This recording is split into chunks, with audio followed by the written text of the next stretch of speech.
Now, let's see, 3, 5, 6, 7, 8, 9, 10. I guess we'll go ahead and get rolling here. So this is going to be kind of the plan. If I have handouts, I'll have them up here on this desk. You can just grab them on the way in. But I guess we'll go ahead and get started. So I don't know. I just want to begin by saying like how good it is to see you all. I mean, it's cliche, right? That like UNCA is about students and personal relationships and all that, but it's really true, man. I mean, just talking with faculty and stuff over the summer. Students again this fall. Hey, morning. I'm gonna grab one of each of those on your way in. Thanks. So yeah, it's really awesome to see you guys, and I feel like we're going to have kind of a little extra dimension to like creating community here than we do in other semesters. But I also feel like this is something that is going to kind of bring us together in a way too. So I don't know. I'm just looking forward to negotiating that with y'all. I'm sure we all have our reflections on, what this COVID pandemic has meant to us, and we're never going to forget about, 20, 30 years from now, you're going to be talking about this. So I hope you guys are keeping journals or whatever it is that you do to kind of reflect on your experiences, because it's huge. And change, is, I feel like as environmental studies folks, we're always like, we need change, we need change, we need change. And there's a lot of people calling for that now in all different kinds of ways. And we've got to keep that train rolling as much as we want to feel like we get back into our normal way of doing things. I think we've got to keep these issues on the front burner, so to speak. I was preparing some materials for my intro to environmental science class today, and I feel like COVID has kind of amplified these issues that we've dealt with before, things like inequity, environmental degradation. Like it's just sort of held like a magnifying glass up to certain issues for us, right? Whether it's racial and economic inequity, there are all these things that it's sort of like highlighting for our society, I think. Like go back and like look at this, like you can see it a little more detail. So, I hope that we'll be able to delve into that topic like throughout the semester. We'll talk about the syllabus a little bit, but I hope that y'all will think of ways to integrate that into what you study and what you do, and who you are, right? Because it's a big part of who you are. So what I wanted to do is talk a little bit about the class, do some introductions, and then hopefully start up with some class. I think first thing is to do some introductions. So my name is David Gillette. I've been here since 2008. I really love UNCA. I think it's a real awesome place to be, a real special place to be. And morning. I'm going to grab one of each of those on your way in. And so I teach a bunch of courses. Our Intro to Environmental Science course. I teach upper level classes having to do with aquatic ecology and also ecosystem restoration. My research area, I study how aquatic ecosystems are impacted by humans, how our activities affect them, and then vice versa, right? How those ecosystems affect us. Because like everything in the environment, it's reciprocal, right?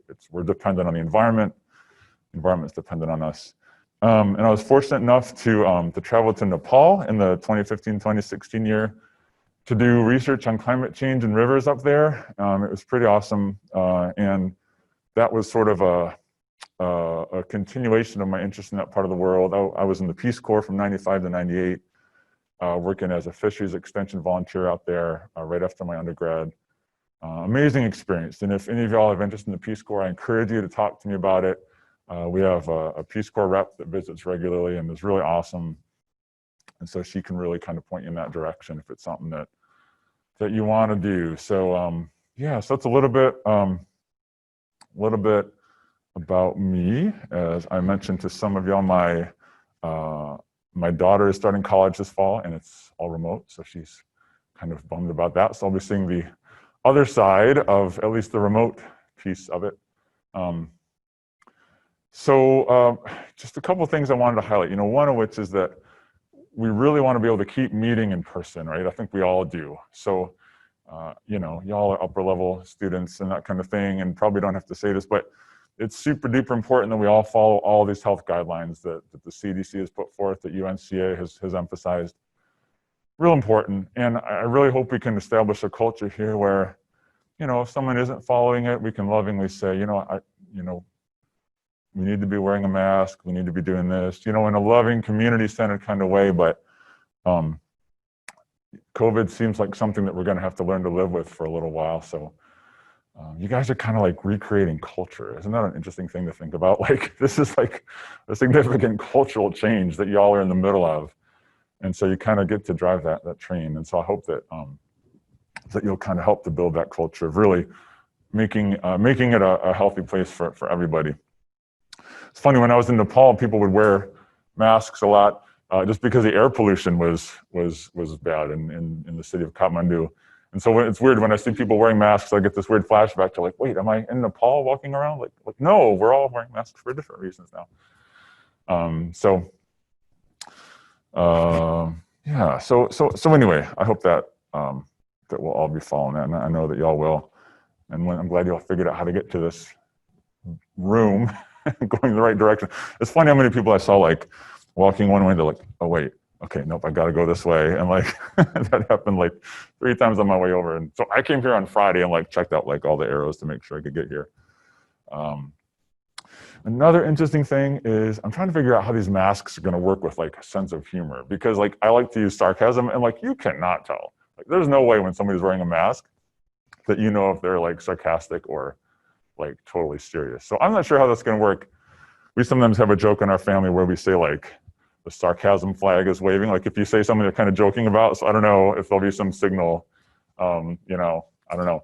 Or maybe we abandon sarcasm, because like that's a crazy thing that like we do a lot in our culture, but it doesn't translate well either. I ran into that in the Peace Corps. Like sarcasm doesn't work when you just switch languages. So anyway, I don't know. I'll try to make it clear when I'm joking around, because, you know, like life's better when you're in a good mood, you know? And I think, you know, when we're joyful and excited about what we're doing, it just makes everything better, including our immune systems, right? So if we're, you know, trying to stay healthy, having some joy and sense of humor, I think. Cool. So I've recognized a few of you, even with your masks on, but I don't know all of y'all. So maybe, let's do this. If you could just say your name. Actually, I'll do this in the process of taking attendance. When I call out your name, let me know if there is a nickname that you prefer. I will go by the nickname that is the preferred name on this list here, but that may not be what you want to go by. As I always say, if you want to try out a new nickname, this is a great opportunity to do that. And so maybe you can just say the concentration you're in, and something you've learned due to the COVID pandemic that you wouldn't have learned otherwise. It could be about yourself, it could be about the environment, it could be about society, it could be anything. Because one of my, you know, we all have different spiritual backgrounds and whatever, but, you know, I really believe that we're in situations for a reason, and that we're there to learn from the situations we're in. And I just, you know, when I'm writing a letter of recommendation for a student, and, you know, you want to talk about things like resilience and determination and those sorts of things, and like, those are things that benefit us in our lives greatly, right? And this whole pandemic, like, I feel like it's just given us like an opportunity on a golden platter to learn to practice those things, you know? And so if we go into it with the right attitude, I feel like any situation you can learn a lot from. So yeah, I'm just curious. I want to see what y'all have learned. Again, it could be about yourself, could be about brook trout, which is something I'm interested in. It could be about anything, really, it doesn't really matter. Yeah, so how about just your concentration, and then something that you've learned during this pandemic that you wouldn't have learned otherwise. Does that sound right?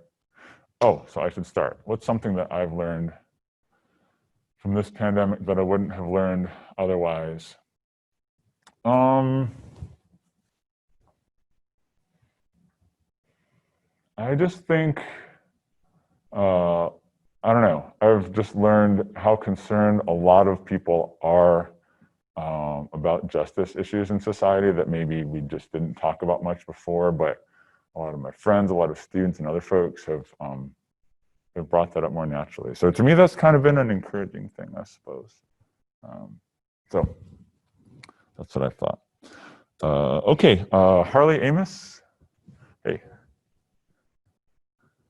So concentration, and then something you've learned from COVID that you wouldn't have learned otherwise. My concentration is ecology and biology. I guess what I have learned is that it's just so frustrating to actually make change.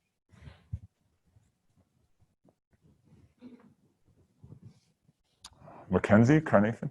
Mackenzie, ENVR major, and I realized how much I relied on reading lips because I have very bad hearing and I mumble.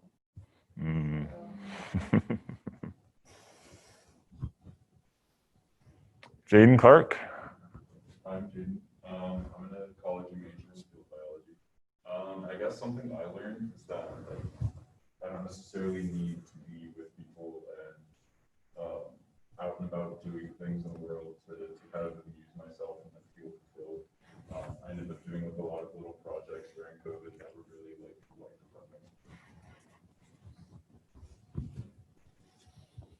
Zoe Clark?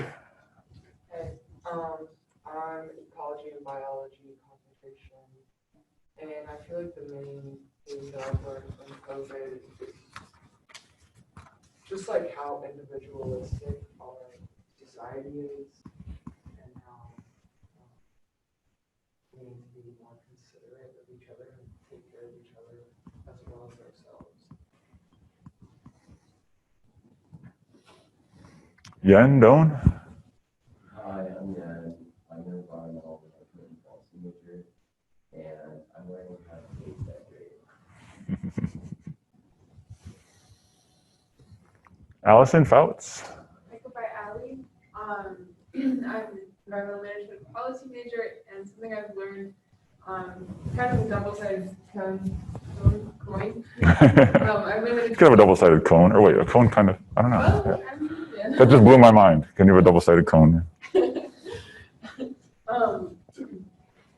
So it's like important for me to have like true alone time and true downtime, which is actually something that I don't think I've experienced in like 20 years, which is how long I've been alive. So yes, it's like actual downtime, but also how important it is for me to have that downtime to then better interact with others and to truly like make progress, I guess. Clayton Gibb? I'm an ecology major. During the pandemic, I definitely learned a lot about how distracting employment can be to people's maybe just their inner dialogue or what they're thinking about.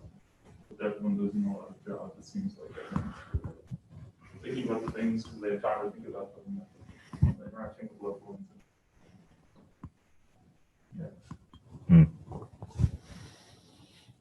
Alita, Jewel? Did I pronounce that right? I kept mispronouncing it for instance. Okay, all right, good. I am environmental management policy, but then I'm also going to pursue it for science teacher lecture. And then what I learned is to be a runner. I have always been a swimmer at heart, but when everything shut down, there were no pools, so I learned to be a runner. Evan Johnson? I'm management policy and while looking for the kind of thing that I feel all where I can still get what I want and enjoy the activities I'm doing with others, whether that be hiking, going fishing, a road trip, get what I want out of it by myself.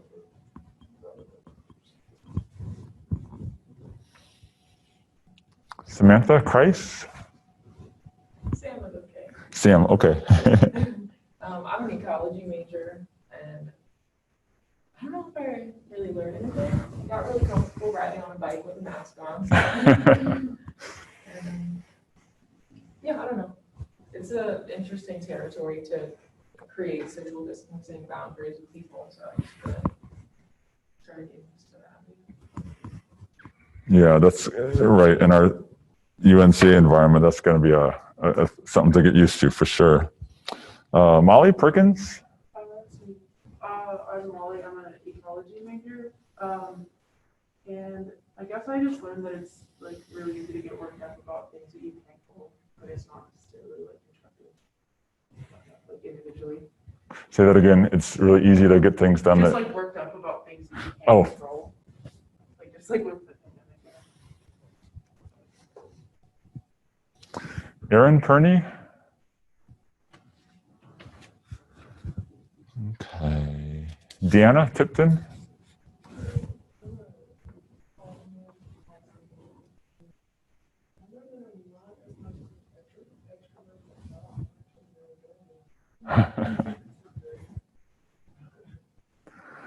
Isn't it interesting how people's learnings can be so different in the same situation, you know? I think that's really interesting.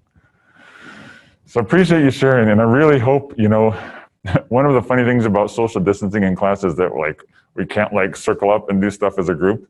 So I'm really hoping that our class can kind of think of itself as a group.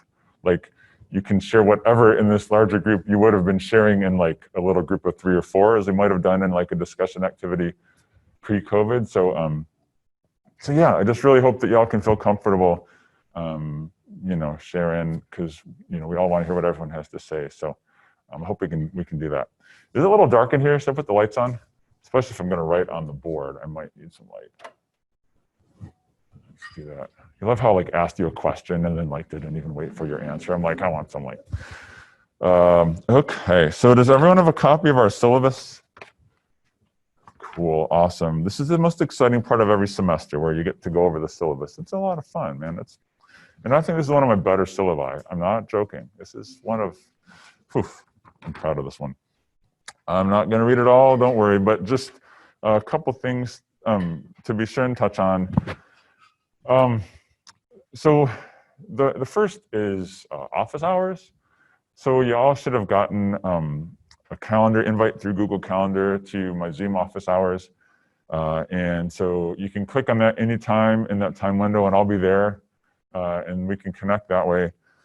I'm also fine meeting person to person. You know, if you want to get together, just let me know when would be a good time, you know, and I'll make sure that I'm there. So, you know, I'm not opposed to meeting in person at all, but I just think, you know, as much as we can, like doing things remotely is probably a good idea for a lot of reasons. But again, I'm totally cool with meeting in person as well. And I thought it might be easier for you as well to do that in some ways. So let's be patient with each other. Like, I've never done all Zoom office hours. I have no idea how it's going to go. Like a lot of things this semester. Like this is recording me right now, and I saved it to Zoom and put it on YouTube, and it kind of looked okay last time I did it, but we'll see. So like, be patient with me, all right? And so for this Zoom office hours thing, my thought is just to kind of meet with students, you know, one-on-one, unless like you all say, let's meet about this one thing.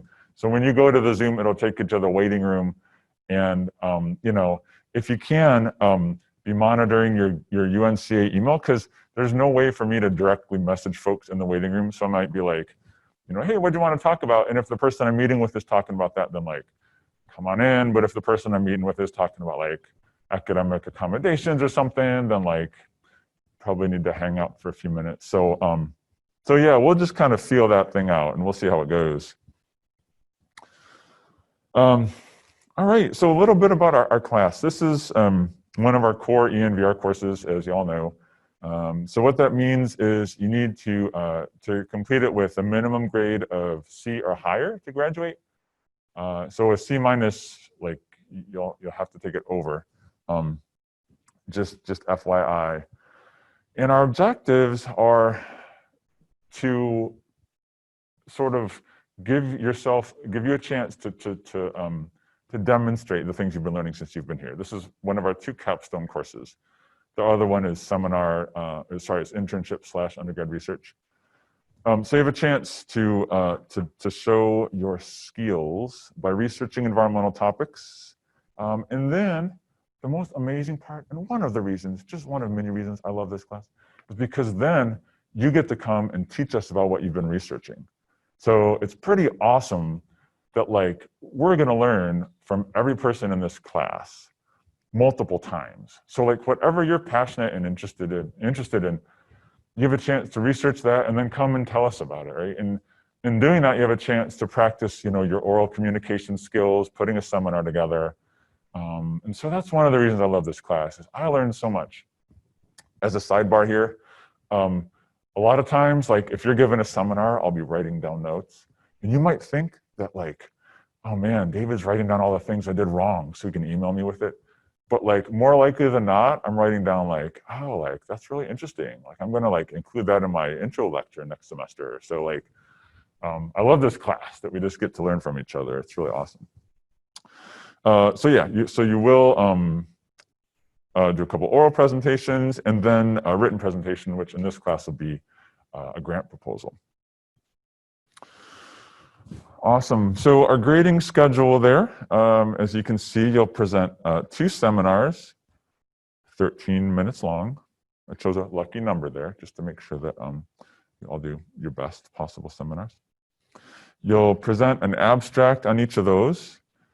And then we have written assignments. So an annotated bibliography. You'll do a self-evaluation of your presentation. So your first seminar will be video recorded. And you guys are in luck. Like we used to have to like use webcams or like reserve things from the library. We have this thing right here now. So like you're good to go. We just set this up, figure out how you want to capture the video, and you're good to record that. So you'll email that to me within a week. It's kind of a self-evaluation.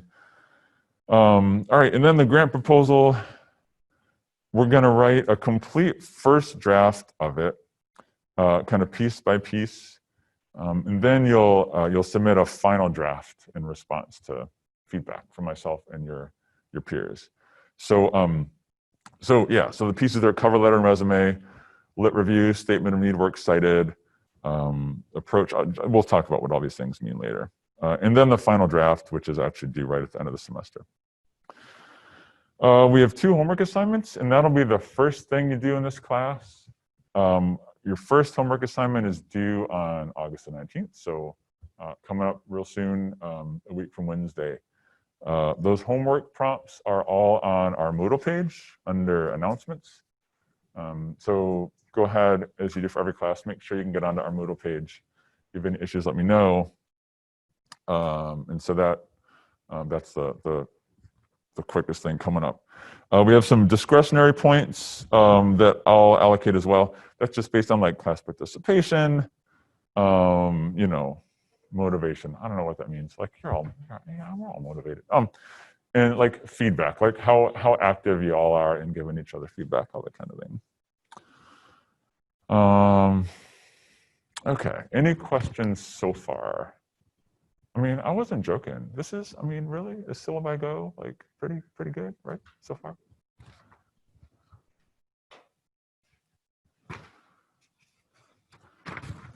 All right.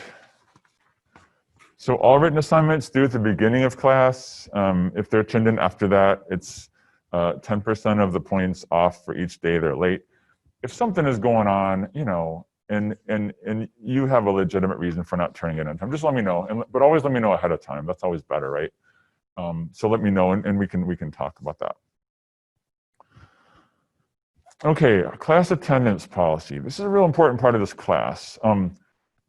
So when you're giving your presentations, like you're presenting to your audience, and what your audience says is a big part of how I evaluate your seminar. So it's real important that you're here on time participating. You've all found where the classroom is now, so that shouldn't be a problem.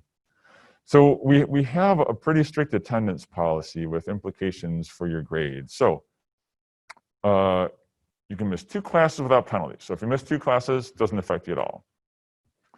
All right, beyond that though, 10 points, not 10%, not 10%, but 10 points is deducted from your total point summary for each absence. On the other hand, if you attend all classes, 10 points will be added. Actually, you know what? I'm going to strike that from the record. I don't like, you know, I hadn't thought about this until now, but like that's probably not a great thing to have going on during COVID. Forget about that. Men in Black, you did not hear me say that at all. We're not going to do that. I'm sorry. There's always, no matter how amazing my syllabus is, there's always something that when I read through it, I'm like, oh man, like, was I thinking when I read through this? I might have been thinking about something else, like fish, which is usually what I'm thinking about. As if you could tell, I did not intentionally wear like my fish mask and my fish shirt, but I have a lot of fish shirts and I have several fish masks. So it will probably happen a lot, just let you know. Anyway, yeah, so yeah, probably don't want that. But so, you know, if you have an excuse for why you're absent, just let me know, right? We're gonna be real flexible with each other this semester. For sure, it goes without saying, if you're feeling ill, you know, that's a very, very good reason for not coming to class. So anyway, when we're presenting, so during our seminars, somebody will be up here presenting. We'll have the door closed just to eliminate distractions. So if I arrive to class and somebody's talking already in the seminar, I should wait outside the class until that first seminar is done. How do I know the first seminar is done? There will be thunderous applause, screaming, yelling, cheering, like from the rooftop. So when that happens, then I can walk in. Because you know what it's like, I don't know, it's kind of nerve-wracking giving a presentation anyway. And then when you're just kind of getting into your rhythm and then like somebody walks across, it's like, you're thrown off your rhythm. So if there's a seminar going on and you're coming late, just wait till the first seminar is done to come on in, okay? How do you guys feel about like peer review and constructive criticism? Like, are you cool with someone being like, that presentation could be even better if David said 38 fewer times. Like it can be, I don't know, man. Like it's a mindset, right? Like if I go into it trying to like impress you with just how amazing I am, then anything you say about how amazing I'm not going to feel cool about. But if I go into it like with the goal of like learning from you all and like, you know, trying to become a better presenter, then it might feel a little bit better. I don't know. What do you guys feel as far as like constructive feedback? What are some ways that we can make constructive feedback feel constructive?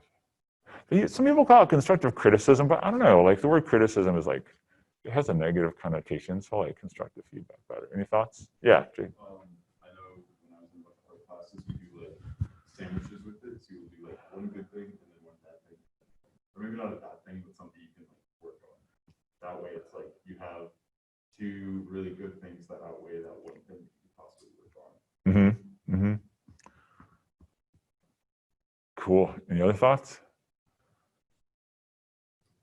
I don't know.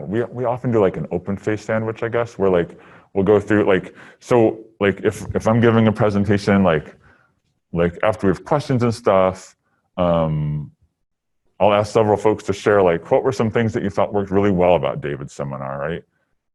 You know, and then we'll say, you know, what are some things that could be even better next time? And we always match it up, right? So we don't want to have like 3 positive things and 10, you know, things that could be better. On the other hand, we don't want to have, you know, 10 and 3, because we always want to get better. No matter how good we are at anything, we can get better, you know.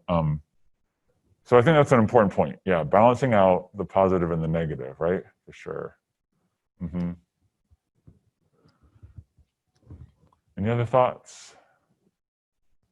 Things that. Something that I kind of like last semester when we did presentations virtually, and we kind of like left feedback as like a comment format. I found that I really like the kind of like not in-person constructive criticism, because I know whenever, especially if I just did a presentation, I can usually be like a nervous wreck. Yeah. So sometimes it might be better like a little bit after the fact and not like. Yeah, that's an interesting point. Yeah, so we always start with the positive. And I suppose, you know, I've done that in the past, like where we've done evaluations like all online. But the one thing that I liked about like in-person, like qualitative feedback was that like you kind of had the group think thing going. So like, because this is one thing you learn if you guys ever teach and you look at student evaluations, and like one student is like, professor spoke too fast, I could not follow. Another student is like, lectures really dragged and needed to move on. You're like, what? Like how? You know, what do I do? And so like, yeah. So we'll see how it goes. The other piece of this is, I don't know. Hopefully we won't have to go remote, but if we do, obviously it'll all be online. But that's an interesting idea. So what are some ways that we can? So the sandwich idea, open-faced or dual-sliced, is a great way to balance it. So we don't feel like people are just cutting us down. We feel there's, right? They're helping us. What are any other ways? Because yeah, like we're all a little nervous after our seminars. So I always start with the positive, and there's always positive. Like as I said, I learned so much. It's really awesome. But yeah, maybe we can just be thinking about like, yeah, kind of letting the positive aura invade the room. Invade? Do positive auras invade? Permeate? Infuse? I've been invaded by a positive thought. No. So maybe like, yeah, just like really like letting that settle in. Because yes, every seminar is like, has very many strong points. So we'll be aware of that, yeah. And it's tough in this culture, you know, because I don't know, like you look at like YouTube videos, like people put negative comments on like comments of like puppies chasing like thing, like it's like, what? Like seriously? So yeah, I feel like we're real sensitive to that. So yeah, point well taken. We want to be very, very considerate of how we address those. Any other thoughts? Constructive criticism, how to make it work well, feedback. I think it helps when you realize that everyone like wants you to do well, which they do, you know.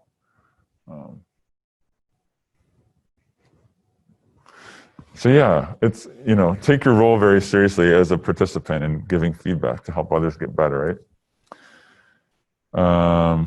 All right, and so just some logistic things here. We'll also peer review writing. So when you look on our schedule, you'll see certain assignments have asterisks on them. And so on those days, the environmental scientist in me cringes, but you'll bring in 3 copies of that assignment so that you'll share them. And with the pandemic, for a while, I was thinking like, do we want to be sharing papers? But here's what I would say. I appreciated how everyone used the hand sanitizer on their way into the room, right? That's an important piece. I noticed that nobody grabbed these wipes. Have they talked much about like using the wipes in class to like wipe down your personal space at all? Did they have, I don't even know what you guys are getting like guidance wise, like, because I noticed in the UNC agreement or whatever, it didn't say anything about wipes. I mean, so feel free to like grab one of these and like kind of wipe down your surface. Although we're the first class in here in the morning, books clean up. So we might be all right. That might not be a big deal. But that is to say, I think, you know, we're still going to do the feedback because I just think, I don't know, I just think as much as we can, doing things in person, I think is preferable. So in those days, you bring in 3 copies. I get 1, 2 of your very best friends in the class get 2, and then you'll read them over, you'll give some feedback, and then you'll exchange and converse, remaining a minimum of 6 feet, 72 inches distant from one another. So you'll be given feedback on written assignments as well. Electronic devices, cell phones must be turned off during class, including for texting. If you want to take notes of something on a laptop, that's fine. But just be sure that it's classroom related that you're using it for. All right. We'll come back to dress code and seminar themes. But one thing I'll mention is that your first seminar topic will also be the focus of your grant proposal. So as you're thinking about things that you want to learn more about that you're interested in, that first seminar, you're going to be thinking a lot about that particular topic. Seminar presentation guidelines. So for each presentation, the target length is 13 minutes, and you need to be, no more than 10% above or below that time range. So, you need to be between 12 and 14 minutes, basically. For every minute outside of that window that you are, you'll lose 2 points off of your score. Each seminar should have at least one graph. So you'll be teaching us about some data here. We'll talk about ways to do that later. Seminar must have at least 5 references, with at least 3 from peer-reviewed scientific journals. Any tips on how y'all restrict searches to peer-reviewed journals? I think there's a tab in Google Scholar that you can select, takes out all the other stuff. Yeah, that's the easiest way. And a lot of search engines, you can just check a box to restrict them to. But yeah, most journals are peer-reviewed. We'll talk about this more later too. But yeah, library database. So there's a whole bunch of different search engines. Yeah, and we'll talk about them. So some of those search engines will include peer-reviewed and non-peer-reviewed sources, but then others, like JSTOR, is only peer-reviewed. But then others you can like check a little box and do. So yeah, there's a couple of different ways to get at that. I'm going to go over this seminar pointers thing in just 1 second, but yeah, so these guidelines are there. So as far as giving the presentation, you can only give a presentation in this class that you haven't given in another class. Some of you may be doing something like undergraduate research or something where you really want to present on it, but you're also going to present it at the undergrad research symposium. Just kind of copy your advisor on it and be like, hey, what's a part of it you could present? So that's not to say that if you've got a big project you're working on, you couldn't present in this class. We just have to talk about how that would look, basically. Okay? Academic honesty, right? You're expected to do your own independent work. My whole spiel on academic honesty, which I apologize if you've heard this before, but it's an investment in you, right? If you take $10,000 and put it in the stock market, who knows what it's going to be worth in 5 years? You don't know. Nobody knows. Well, maybe somebody knows, but you don't know the value of that investment, right? But the money that you pay every semester for your education, like, you get to determine how much that's worth when you graduate, right? So the amount of time you put in, the relationships you build, the work you do, that all determines the value of that investment when you graduate. And so it just goes without saying, right, that if you're not doing your own work, you're not building those skills. So when you graduate, you don't really have the value of that education that you would have had. So it's much better if you come across an assignment that you don't feel competent in doing, just shoot me an email. Be like, David, this literature review, I'm just kind of flailing here. Like, do you have any recommendations? And so it's much better to just acknowledge that we don't have a skill and work to develop it than to take the shortcut, right?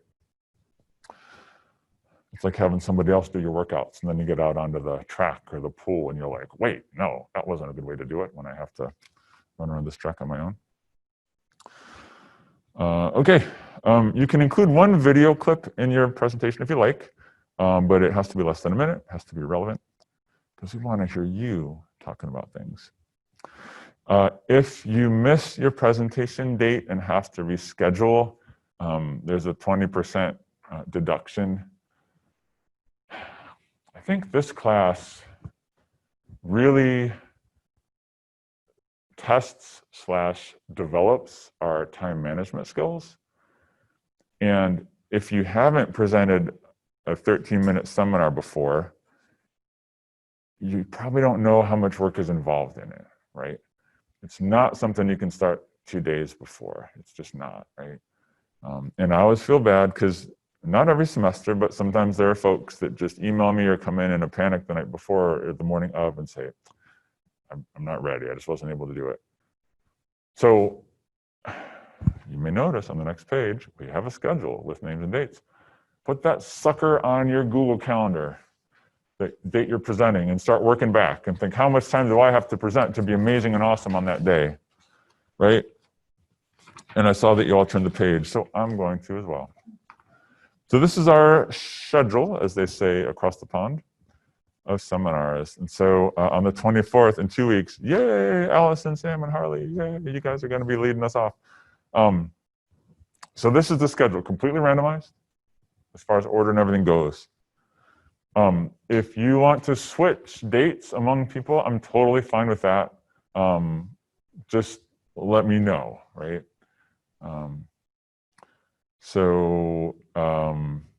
We've got a couple weeks before we start rolling with seminars, but then once we do, it'll be all we do for several days. So I think we'll have a class discussion a little bit about time management, but it's really, really important to think, right, about like how long does it take me to prepare a decent 13-minute seminar, right? It's going to be a while. So I don't know, man. The thing about me is like, if I'm nervous about something, I generally know I'm going to do okay on it because like it's important to me, which is like kind of why I get those butterflies. I get most nervous, I get most nervous when I get most concerned about something when I'm not nervous about it. So if you're feeling like a little bit of butterflies when you look at it, like that's a pretty good thing. Like it lets you know it's important to you. The way to fight those butterflies is to get it done early, right? Is to work early and get it done, right? And make it amazing. And we'll talk about all that stuff as we go along. All right. So there's no clock in here. Cool.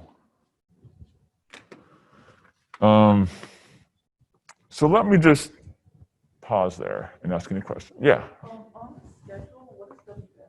Oh, I'm sorry. WS is writing skills. So those are days that we'll do writing skills in class. Yeah, thank you. Dates that are in bold means there's an assignment due on that day. So again, if it were me, I'd be entering those suckers into my Google Calendar. And then assignments that have asterisks on them are peer reviewed. So those are dates that you'll need to bring 3 copies of that in.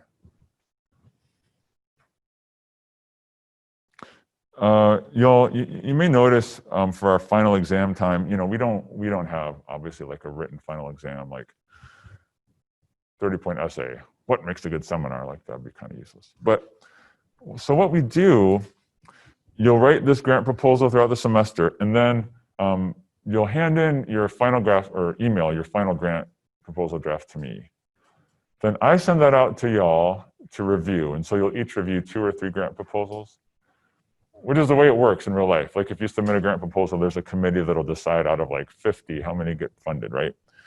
So for that grant proposal, you'll evaluate those, and then the top 3 grant proposals will actually earn extra credit, and we'll have announcements about that on our final exam time. I remember talking with a faculty in another department who will remain nameless, but I told them that I did that, and like, oh, like that's a really cool idea. They're like, the other thing you should do is deduct points from the 3 lowest ranking proposals to like give motivation. I'm like, I don't think I'm going to do that. So anyway, that final exam, we'll just have some final reflections on the class, have those grant announcements, and think back on the wonderful semester that was fall 2020. Questions?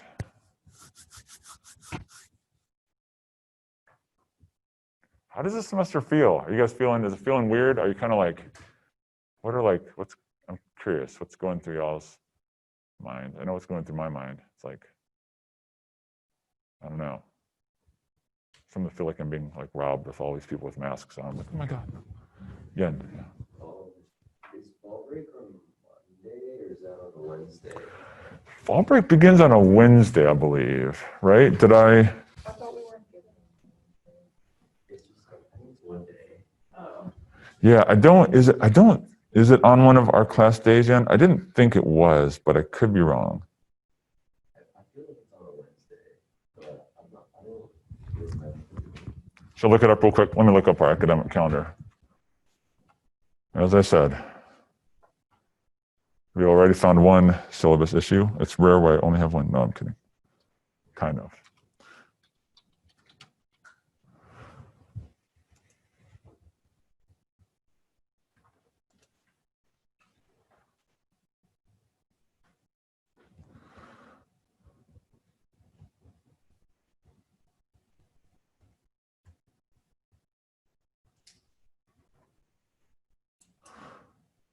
Huh, so on September 30th is actually a 1-day break. So it's Wednesday. How did I not see that? Was that like a recent change?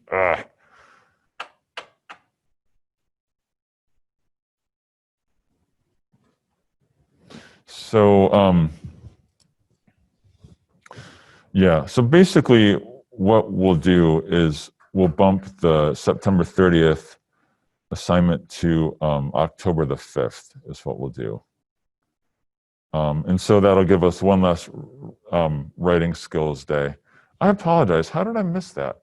I swear I looked at this thing multiple times. Sorry about that. So October 19th, will we still have no class Yeah, so that's actually a religious holiday for me. I'm a member of the Baha'i faith. So that's, yeah, that's not a break day. Excellent question, Yen. How did I miss that? I looked at this calendar multiple times. I'll post, so all these things that I hand out are on Moodle. I'll post the corrected one on Moodle. Any other questions or thoughts? Yeah, Jade. Are we gonna get like a more defined rubric of what our presentations are gonna be, or our seminars are gonna be about? So what we're gonna do is talk about like common mistakes in presentations and things to focus on doing well in presentations. And so like, I generally don't do rubrics with like, 4 points toward like slide design, like 5 points toward like voice, just because I think in the real world, like when you stand up in front of somebody and give a presentation, like it's more the overall, like, how did you do? But we will talk about everything that I look for essentially. So it'll all be in there. Yeah. So yeah, we'll talk about all the things that I think make a good seminar. So as far as the topic, is it just kind of whatever we want to say? So we could go there next. One of the things I want to talk about is number one, if we want to have, what we're thinking as far as dress code or lack thereof, and if we want to do any seminar themes, or just leave it wide open for anything in the environmental realm. So why don't we go there next, since it came up. So the first part about dress code, this is not business school. When you give these presentations at a professional meeting, at the board of directors of a nonprofit, at a city council, like, we don't have the same kind of dress code as some other fields do. But what do y'all think? Do you feel, there is this, to some extent, you can feel more professional if you're dressed a certain way. That's certainly a dynamic. So yeah, what are your thoughts on a dress code for seminar? What are you guys thinking about that?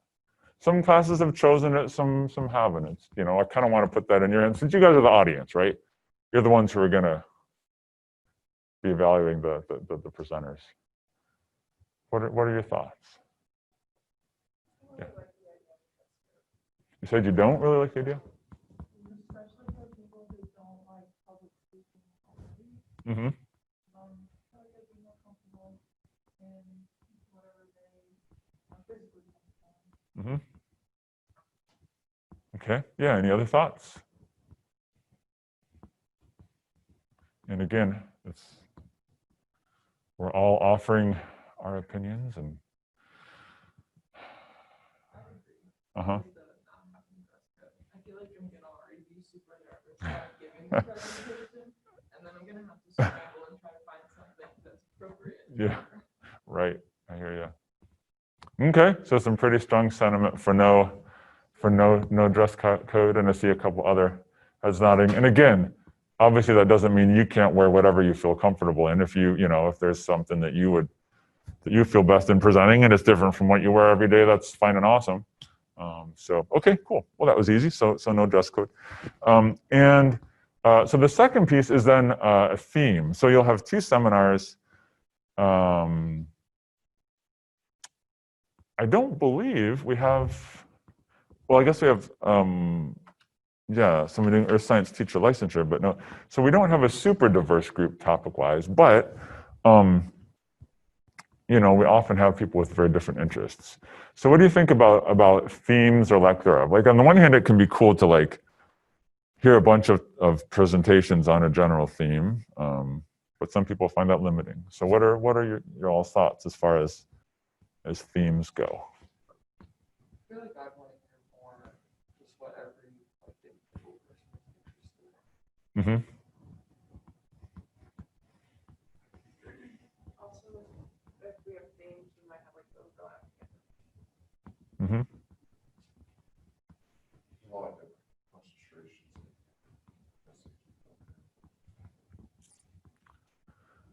This is just way too easy. Yeah, Alita. Maybe we could have if we did, everybody got to choose, it could be like before your presentation, you could say what we're presenting on, so someone doesn't like do something similar and. We'll get to that as well. I've shared a Google spreadsheet with y'all that has your name and blanks for each of the dates that you're presenting. And I asked that at least a week in advance, but really as soon as you know, you fill that out so that we can look at it and exactly make sure that we don't have overlap. So yeah, because if we did pick one theme, that can be a problem if the theme is too narrow with a lot of overlap. Yeah. One semester it was like white nose syndrome. Like everybody wanted to talk about white nose syndrome, you know, it's like, which is an amazing topic, but you can only do so many seminars on white nose syndrome in bats. Maybe some of you will present on white nose syndrome. I don't know. All right, so I'm hearing no dress code and no themes. So so you're free to do anything in the environmental realm. You know, make sure it's something that you can bring some data into because you're going to be presenting graphs. And one more thing I'd share on topics, folks often ask like, how technical should it be? What do you all think? If you're sitting in a seminar, like, how do you know if a seminar is like too technical versus too elementary? Any thoughts on that?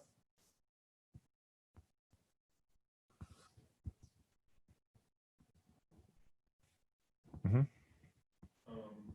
guess just know your audience. It depends where you're going to seminar. If you're at like a specific conference for a specific group, individuals that are still expect a certain amount of expertise.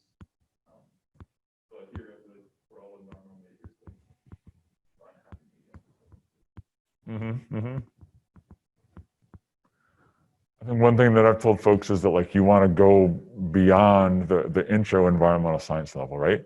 So yeah. So if the seminar has if it could have been outlined from an intro environmental science textbook, that's probably a little bit too elementary because we want to learn something, and you've all taken intro. So you make an excellent point. Know your audience, right? So you all have taken intro, you know, some of these other courses. So you want to at least have it up at that level where we're all going to learn something. Yeah, absolutely.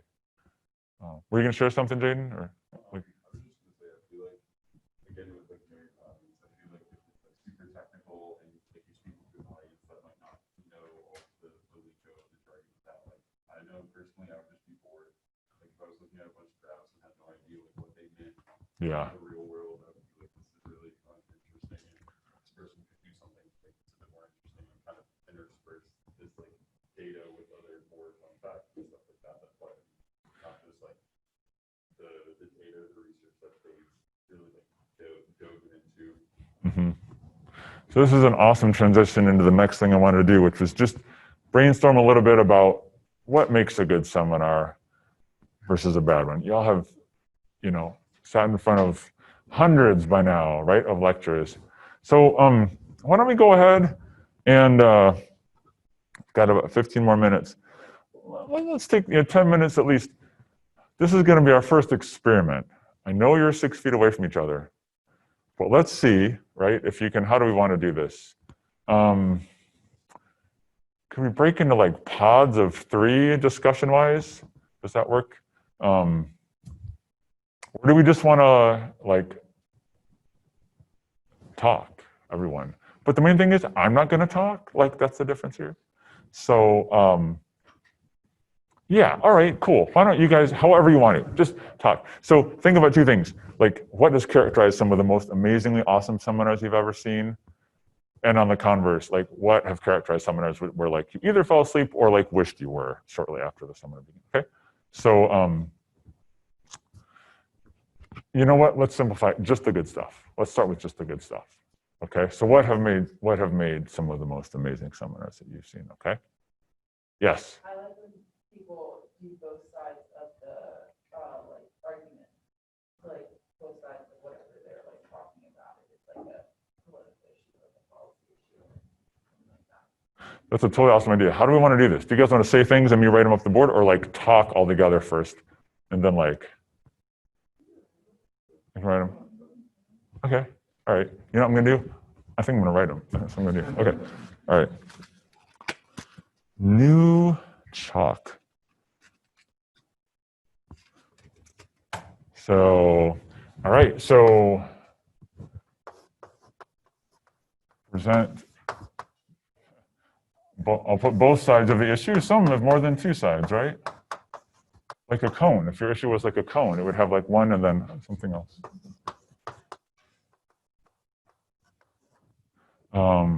What else? Do you have a hand up, Harley? Yeah. I think it really, big impact on like how you say what you're saying.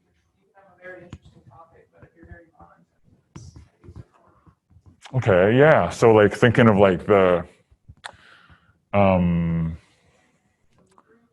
yeah. And so that, right. So that, maybe we could do a couple of subcategories under that one. Like, what are some of the things that make a good delivery? Any thoughts? Definitely have to be interested in what you're talking about. Mm-hmm.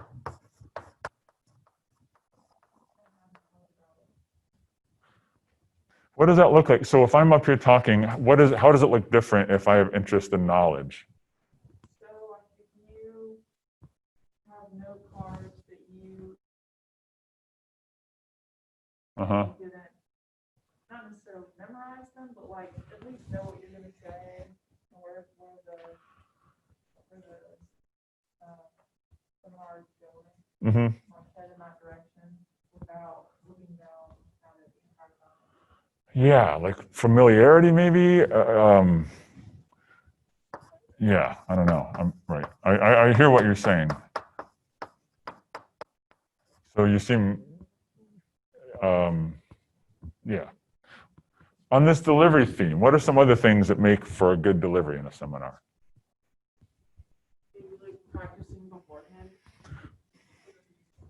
Totally. And how would you know that I haven't practiced? Like, well, or sorry, to flip it. How do you know, like, how does it look if I have practiced well when I'm presenting? Like, how does that look to you?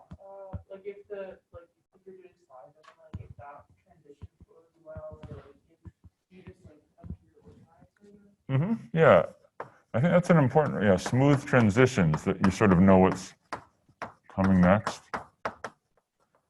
Again, on this delivery, any other thoughts while we're on that topic? Yeah. I was gonna say this is really important fast, so just like clear enunciation. Yeah, and that's I was shocked when I listened to the first video that I made and like I could hardly understand myself with this mic. So yeah, man, that's going to be a whole other dimension this semester. Yeah. I was gonna say enthusiasm. Uh-huh. Yep. Enthusiasm.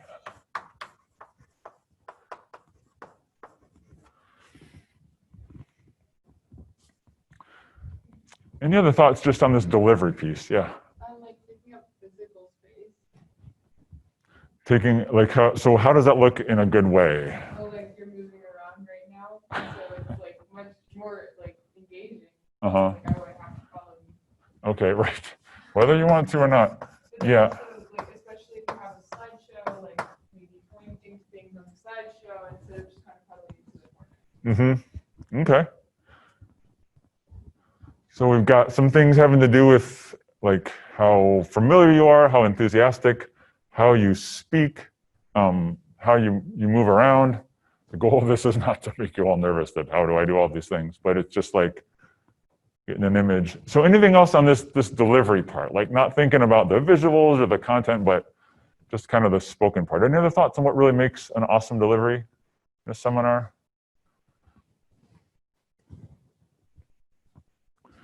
We can come back to that later. Aside from the delivery, what are some of the things that have really made awesome seminars? Yeah. Like having good media. Yeah. And are you thinking like right, slides? One other thing I would say is that you don't have to use PowerPoint, and we'll continue this discussion in the next class about these sorts of things, but you don't have to use PowerPoint. We've had people give seminars without using electronics at all, and if you can pull it off, it's awesome, you know? Because we can kind of go into details about PowerPoint, but of course, is it Keynote? Is that what the Mac kind of, yeah, and then Prezi was like all the rage for a few semesters. So like, yeah, there are different programs you can use. You don't have to use PowerPoint, but just thinking about like the media component, like what are some characteristics of a presentation that has strong use of media? What comes to mind? Again, I'm sure you guys have seen good and bad. Like, what are some good things about it? I know personally the best media I've seen has always been like, and this might not be something you have access to, but like photos and graphs and stuff that the presenters have themselves, so they're doing undergraduate research, in general, they have like their own sources that they've already collected.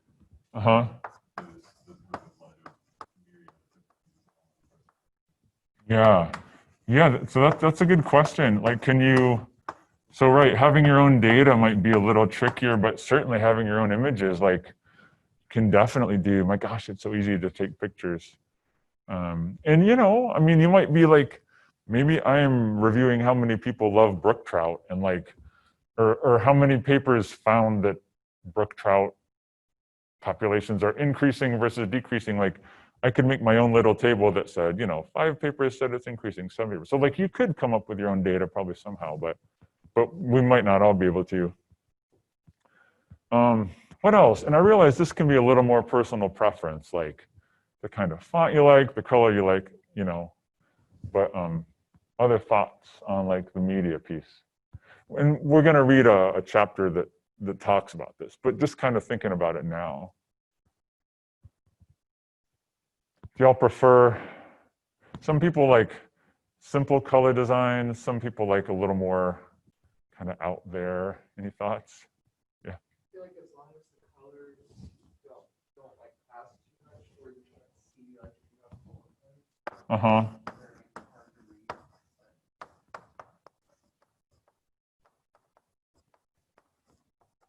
read. Yeah. How do you feel about animations in PowerPoints or other media? What's that? You love them? Cool. So something to think about. Yeah, you know, I mean, I'll put a question mark because I think it can go both ways. I remember when like, I think I was in graduate school when people just thought like they learned all the animations you could do on PowerPoint, and like you'd be in a meeting, someone would be giving a talk about like phylogenies of fish from Asia, and there'd be like a graph like flying in from the right corner, and another one like pops up from the bottom, and you're like, whoa, what's going on?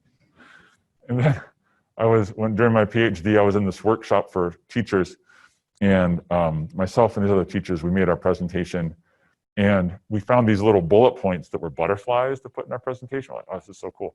And so then we got up in front of like the whole group to give our presentation, and we started the PowerPoint, and like all the butterfly wings were flapping on it. And we're like, oh my gosh, like we totally lost our train of thought. It was like these little flapping butterflies on the slide just blew our minds. It was like crazy. So, yeah, so you know, they're useful in the right context, I guess. Other thoughts, and maybe this falls under like, I don't know, visual aids as well.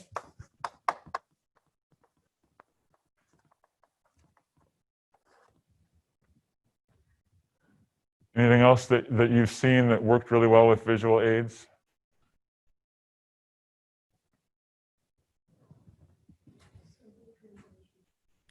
Simple transitions. Okay. The way you said that made me think that perhaps you've seen some not so simple transitions. What is it? What would a simple transition look like? The one that we do, I don't know if they call it like animation or not, where it changes and it zooms out. I don't do that. Yeah, the page. The page like folds up and flies off to the side kind of thing. I know, it's like, whoa. Yeah, okay.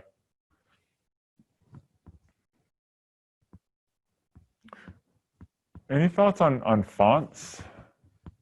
Anybody ever played around with different fonts?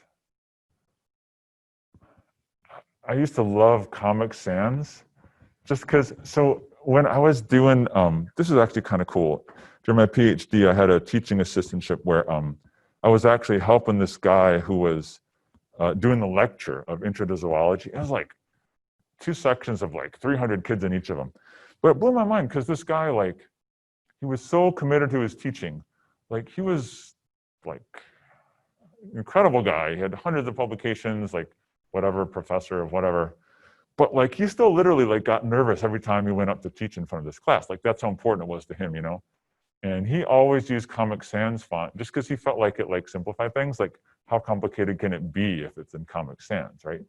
And so I just used that. Like, when I started teaching, I just used that. And then I had a friend who is in media design, and she saw one of my PowerPoints. She's like, what are you doing with Comic Sans? She's like, that is the hardest font to read, like, of all the different fonts. And I'm like, oh, I have no idea. And so she mentioned a couple other fonts. So the one I use that's on the syllabus is called Gill Sans MT. And so she mentioned that fonts that have the serifs, like the little, like, you know, like if there's a letter A, it's got like the little like things on the sides, you know, like those serifs. She said like those fonts people read more naturally. I don't know, but I was just curious if you guys had any like, have had any knee-jerk responses to fonts and been like, why are you using that font? I don't know. I feel like this whole area, it's hard to come up with hard and fast rules. It's just whatever works, which is another reason that like when you do your presentation, like I really recommend present it to like somebody besides yourself and just get their kind of thought on it, get their response, see what they feel.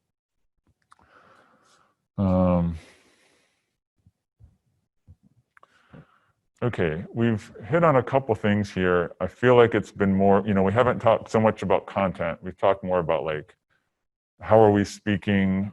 How do our slides or whatever AV we're using look?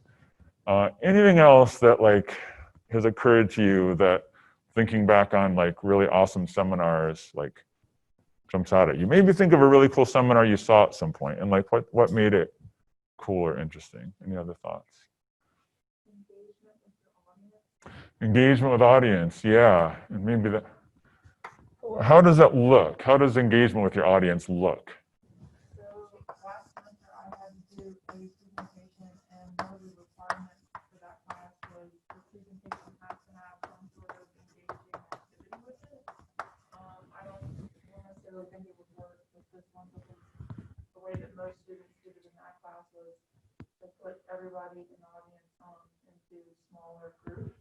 They posed a question and we talked about it amongst ourselves. Mm-hmm. But maybe more with this one, it's more of like a simple, how many of you guys have ever experienced this and how many of you have seen this in the environment or something like that. Yeah, that's a great point. People have done that. People have done, what's the website that you can go online and make up little quizzes and it shows whatever. Kahoot, that's what it was. Like, people have done that. Like, okay, now go onto your phone to do this little survey to see like what, yeah, good point. Anything you can do to like get your audience involved is awesome. Yeah, passing around props, like, you know, probably not as appropriate this semester, unfortunately.